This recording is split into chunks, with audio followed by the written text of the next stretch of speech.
Днес се получи 3 в 1 титла, 70 години Лудогорец и откриване на трибуна. Не ви ли стане малко необидно, че имаше празни места на стадиона? Къде ги видяхте тия празни места?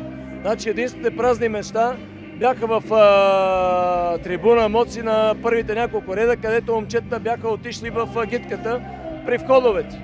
И даже по едно време бях помолил, ако може да не пречат на другите да гледат, защото все пак струпването на хора по пътеките не е нормално.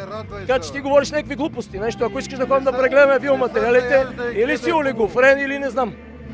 Къде ги видя тия празни места? Ай, обясни ми, къде ги видя тия празни места? Нямаше Искаш ли да ти покажа, има турникети, има касови апарати, ако ти при господин Горанов, финансовия министър, да ти покаже колко места са продадени, така че не говориш глупости. С олигофрени не ми се говори. Повече не искам да те виждам и да говоря с тебе.